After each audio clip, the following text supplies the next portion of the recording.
Quand mon père est enfin venu me voir jouer au théâtre, le spectacle a dû être interrompu à cause de l'agitation d'un spectateur pris d'une crise. Et ce spectateur était mon père.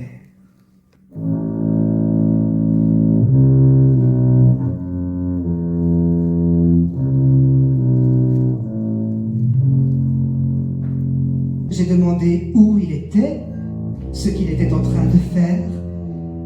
Il n'a pas répondu tout de suite. Il y a eu à ce moment-là déjà, je m'en souviens à présent, un blanc, un silence involontaire.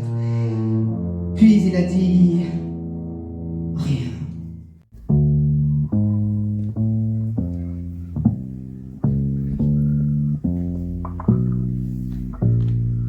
Il avait donc voulu terminer la mise en ordre de ces affaires-là avant de faire ce qui, je dus m'en apercevoir, avait pris le nom de voyage.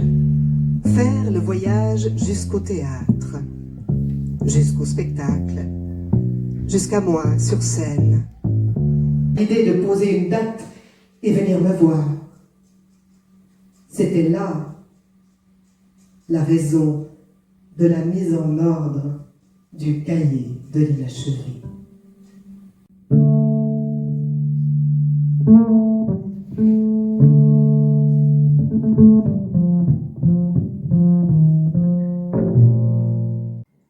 Une fois le café bu, mon père s'est levé de table et s'est dirigé vers le cahier de l'inachevé. Quant à moi, je suis sortie. En paysage urbain, j'ai pris l'habitude de marcher beaucoup plus vite et beaucoup plus que je n'avais coutume de le faire en banlieue verte. Dès qu'une émotion m'étreint, j'enfile ma veste et je parcours la ville à pied dans un tumulte qu'ordonne le rythme de mes jambes. Passé, présent, avenir s'y agencent selon une intelligence secrète. Plus du tout de manière linéaire, mais comme des fleurs aquatiques, l'une après l'autre écloses, dans un jeu de lumière et de reflets, de roses, d'émeraudes, de rouille et de blanc. Mon père a disparu. Ce n'est pas un rêve, c'est un souvenir. Mon père a été là, et soudain il n'a plus été là. Évanoui dans le blanc.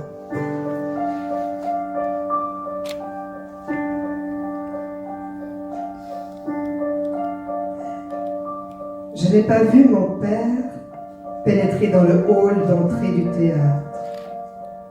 Bien sûr, j'étais dans ma loge à me préparer.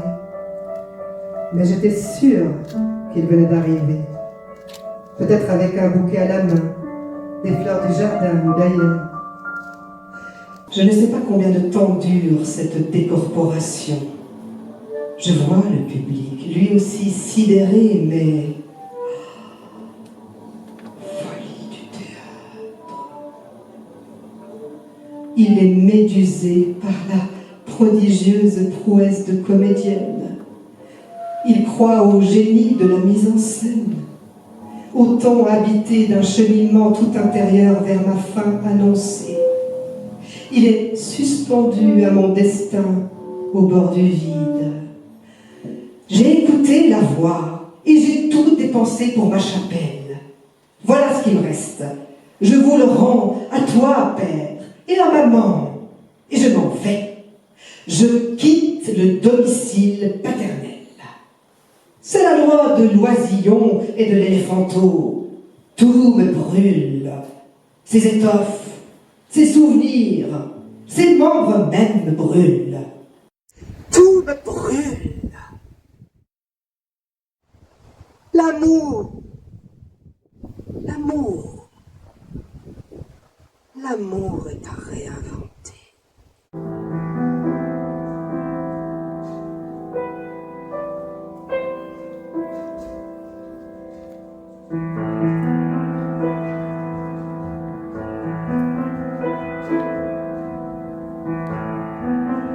Mon père ne fut pas remis entre les mains de la police, ni de l'infirmerie. Il fut simplement mis à la porte du théâtre. Je le suis tout de suite, car dans le couloir aux nombreuses présences tutélaires, tandis que chacun essayait de reprendre sa concentration, tout en cédant sans arrêt aux commentaires de cet inénarrable événement,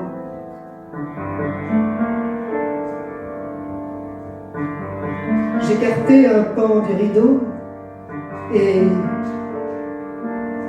de dos, je le vis.